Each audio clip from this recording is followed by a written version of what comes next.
রসুলের পাকের এক একটা সুন্নত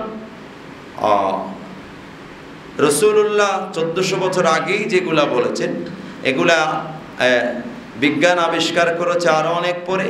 আমার নবীর সব সুন্নাগুলা, সব রীতিনীতিগুলি বিজ্ঞানসম্মত শুধু নয়, এটা শরীরের জন্য, নিজের জন্য, সব কিছুর জন্য অত্যন্ত ভালো এবং ভালো নিয়ম, ভালো পদ্ধতি, যেগুলি পালন করলে আপনি শারীরিকভাবে, মানসিকভাবে সব দিক দিয়ে সুস্থ সবল থাকতে পারবেন। সবাই বলুন আলহামদুলিল্লাহ।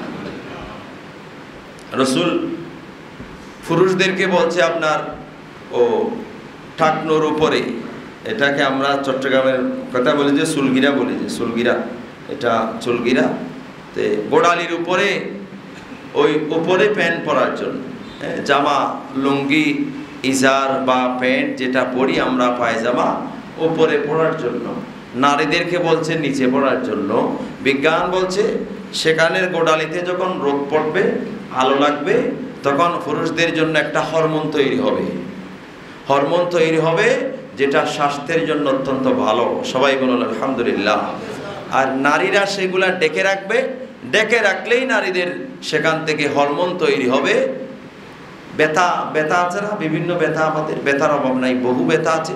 তো সেইগুলার কারণে আমার আপনার ব্যথা কমে যাবে, আমার শরীর, আপনার শরীর ভালো থাকবে। সবাই বলুন আলহামদুলিল্লাহ। এখন আমরা করছি কি, আমরা নিচে নামাই দিছি, মা বোনরা উপরে তুলে ফেলছি। ইসলাম বলছে আমাদেরকে উপরে তোলার জন্য, নারীদেরকে নিচে নামিয়ে দেওয়ার জন্য। আমরা করছি কি, আমরা নিচে নামিয়ে ফেলছি, আমাদের মা বোনরা উপরে তুলে ফেলছি। উপরে তুলতে তুলতে অনেকে তো একবারে এতটুকু চলে আসছে, এরকম আছে না? যত উপরে, মানে যত উপরে যত বেশি তোলে তত নাকি বেশি স্ট্যান্ডার্ড। তো যারা একদম কিছু পরে না, রাস্তায় এরকম আছে না, জীবজন্তু, কোনো কাপড় চোপড় নাই, আল্লাহ যা দিছে তা, বাইরের দোকান থেকে কাপড় চোপড় কিনে পরে না। তো স্ট্যান্ডার্ড খোলা রাখার নাম যদি স্ট্যান্ডার্ড হয়, আধুনিকতা হয়, তো রাস্তায় যারা জীবজন্তু আছে ওরা সবচেয়ে বেশি স্ট্যান্ডার্ড। তো আমরা আর মানুষ কইলাম কি, সাগর চোপড় ফেলে তাদের মতো, নাউজুবিল্লাহ। হ্যাঁ, এইরকম আমরা হয়ে যাচ্ছি। সুতরাং আমরা আমাদের বাচ্চাদেরকে, আমাদের ছেলে মেয়েদেরকে ইসলামী এই প্রশিক্ষণগুলো দেব, এই শিক্ষাগুলো আমরা দেওয়ার চেষ্টা করব। আপনি এক একটা বাদ দিতে দিতে, এক একটা বাদ দিতে দিতে দেখছেন যে আপনি 100টা বাদ দিয়ে ফেলছেন, আপনার হুঁশের মধ্যে সেগুলো আসতেছে না। এটা যে একদম খুব ছোট একটা জিনিস তা নয়। এটা যখন বাদ দিয়েছেন, শয়তান বলবে যে ওইটাও বাদ দাও, এরপরে বলবে যে ওইটাও বাদ দাও, এরপরে বলবে যে ওইটাও বাদ দাও। এই বাদ দিতে দিতে দেখছেন যে আপনার পালনের মধ্যে আছে 5টা, বাদ দেওয়ার মধ্যে 100টা। 100টা বাদ দিয়ে ফেলছেন। সবাই বলুন নাউজুবিল্লাহ। সুতরাং এই জিনিসগুলা অত্যন্ত গুরুত্বপূর্ণ, আমাদের নামাজের জন্য গুরুত্বপূর্ণ।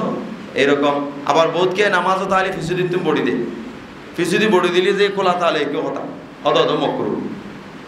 উপরে আপনার নিচে ফ্যান আপনি বটে দিলে যেমন মকরু হবে নামাজ, নিচে থাকলেও একই মকরু। সুতরাং শিলানোর সময় আপনাকে উপরে করেই শিলাতে হবে, মাপ বরাবর করে, এরকম করেই শিলাতে হবে।